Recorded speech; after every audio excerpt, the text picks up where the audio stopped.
वेरळ वरचीवाडी या ठिकाणी खरं आनंदाचा सोहळा आपण या ठिकाणी साजरा करत आहोत.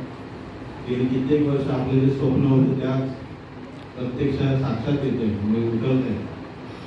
सर्वप्रथम या कार्यक्रमाला उपस्थित शिवसेनेचे सर्व पदाधिकारी, या गावचे ग्रामीण मंडळाचे अध्यक्ष, मंडळ मंडळाचे अध्यक्ष, महिला मंडळाचे अध्यक्ष, सर्व तरुण मंडळ, सर्वांना मी आजच्या या कार्यक्रमाच्या निमित्ताने शुभेच्छा देतो. आपल्या सर्वांची प्रबळ इच्छा होती की आजच्या या कार्यक्रमाला दादांनी या ठिकाणी आपल्या ठिकाणी यावं आणि आपल्या सर्वांच्या आनंदामध्ये सहभागी व्हावं. परंतु आपल्या सर्वांना माहिती आहे दादा मंत्री झाल्यामुळे दादा खूप बिझी झालेले आहेत. आपण दादाला आमदार केलं आणि आपली सर्वांची इच्छा होती की दादाची मंत्री व्हावा. दादा मंत्री झालेले आहेत त्यामुळे आपण समजून घेणं गरजेचं आहे की दादा आज जरी या कार्यक्रमाला आपल्या येऊ शकले नसले, कदाचित येतील देखील सांगू शकत नाही, परंतु आता जरी आले नसते तर भविष्यात नक्कीच आपल्या गावातील आपल्या लोकांना भेटण्यासाठी, त्यांच्याशी संवाद साधण्यासाठी दादा निश्चित येतील. आता देखील आपण बोलत असताना मी बाहेर पूर्व बोलायला गेलो, दादाचाच फोन होता. कारण आज दादा मंडळ दापोलीचे कार्यक्रम आटपून संध्याकाळी 6:30 वाजता तोंडलीला येणार आहेत मंडळगडच्या पहिल्या कार्यक्रमाला आणि तिथून पुढे जवळजवळ मंडळगडमध्ये आपले 18 ते 20 कार्यक्रम आहेत. तेच दादा सांगत होते की एवढे कार्यक्रम रात्री उशिरापर्यंत होणं शक्य होणार नाही, काही कार्यक्रम तुम्ही सुरू करा. आम्ही दादामध्ये सांगितलं की दादा आम्ही कार्यक्रमाला सुरुवात केलेली आहे. दादा तिथं बाहेर असताना सांगत होते की ठीक आहे मी शुभेच्छा देतो, परंतु कोणावर आवाज येत नव्हता. तर मी तेच सांगत होतो की आपण लोकांना शुभेच्छा द्या. परंतु दादांनी आपल्या शुभेच्छा मला सांगितलं की आपण माझ्या वतीनं देखील सर्वांना या कार्यक्रमाच्या शुभेच्छा द्या. मी दादांच्या वतीनं देखील आमच्या या उद्घाटन सोहळ्याच्या निमित्तानं आपल्या सर्वांना शुभेच्छा देतो. खूप चांगली वास्तू या ठिकाणी आपण बांधलेली आहे. गेल्या वर्षी ज्यावेळी आपण या वास्तूचं भूमिपूजन केलं त्यावेळी मागच्या 2 वर्ष आम्ही या कार्यक्रमाला येत होतो. आपल्या पानवट्यावर पूजा व्हायची. खूप अगदी भक्तिभावाने आपण कार्यक्रम तिथं करत होता आणि आपली सर्वांची इच्छा होती की कुठेतरी एक आपली हक्काची जागा असावी. आता जवळपास प्रत्येक गावागावामध्ये समाज मंदिर, चावडीतील ठिकाणी सभागृह झालेली आहे आणि आपले सगळे सारे कार्यक्रम त्या ठिकाणी साजरे केले जातात.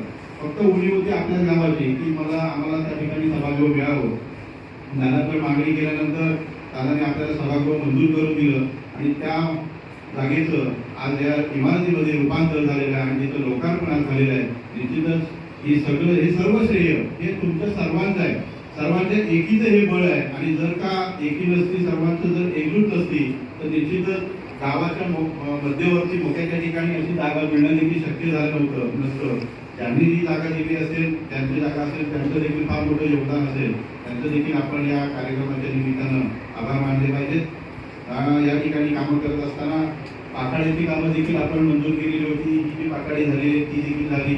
आणखी एक पाकाडीचं काम आपल्या इथं मंजूर आहे. मला तर वाटतं की सभागृहाच्या मागील पुढच्या दोन्ही बाजूला ती पाकाडी आपण करून घ्यावी आणि इथं आल्यानंतर माझ्या लक्षात आलं की आपण जे सभामंडप केलेलं आहे दरवर्षी आपल्याला ते मंडप तयार करावं लागणार. मी आजच्याच ठिकाणी कार्यक्रमाच्या निमित्तानं आपल्याला शब्द देतो की भविष्यात तो सभामंडप देखील पुढचा आपण ठेवू. सुशोभीकरण कसं करता येईल त्यासाठी निश्चित आपण सर्वजण प्रयत्न करू.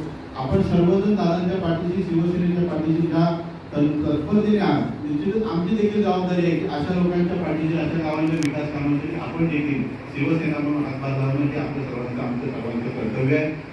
जर आपण जे म्हणतात, खरं तर बोले साहेबांचे मी विशेष आभार मानेन. मला वाटतं 2-4 दिवसांनी त्यांचा फोन कायम असतो, कायम पाठपुरावा त्यांचा असतो आणि अशी लोक ज्या गावामध्ये आहेत त्या गावाचा विकास हा निश्चित रूपाने लवकरात लवकर होतो. कारण काही लोक फक्त निमंत्रण देतात, आमच्या इथे दादा आले पाहिजे, परंतु तसं नाही. मनापासून जे ओढ असते ना तर निश्चितच तिथं कामाचा देखील ओढ वाढतो. आणि बोले साहेब जे बाहेरून सिद्धेशच्या संपर्कात असतात, माझ्या संपर्कात असतात, मुंबईला दादा भेटतो, आपण सर्वजण भेटा आणि त्यामुळेच आपली सर्व कामं आज मार्गी लागतात. तर आपण जे म्हणतात साठवण टाकीचा आणि पाईपलाईनच्या दुरुस्तीचं निश्चितच आणि बोरवेलचा एक विषय. आता यावर्षी जो टंचाई आराखडा असतो तो यावर्षीचा मंजूर होऊन देखील आलेला आहे तालुक्याचा. पण त्यामुळे ह्या वर्षीच्या कार्यक्रमामध्ये आपल्याला ते काम घेता येणार नाही, परंतु पुढच्या वर्षीचा जो टंचाई आराखडा तालुक्याचा आपण तयार करू. त्या आराखड्यामध्ये निश्चित रूपाने आपलं हे काम देखील आम्ही प्राधान्याने घेण्याचा या ठिकाणी आपल्याला शब्द देतो. आपली एकजूट, आपली एकी अशीच कायम राहावी प्रार्थना करतो. आणि पुन्हा एकदा अतिशय सुंदर आणि चांगला कार्यक्रम आपण या ठिकाणी केला. त्या इमारतीचा आज लोकार्पण झालं, त्याच्या शुभेच्छा पुन्हा आपण सर्वांना एकदा देतो. दादा जरी आले नसले तरी दादांच्या वतीने आम्ही सर्वजण दादांचे प्रतिनिधी आहोत.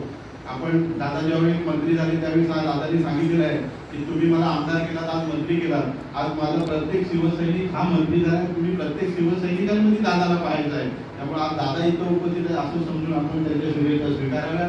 पुन्हा एकदा आपण सर्वांना मनपूर्वक शुभेच्छा देतो. आपण या ठिकाणी आम्हाला बोलवलं, उपकृत केलं त्याबद्दल सर्वांचे मनपूर्वक आभार मानतो आणि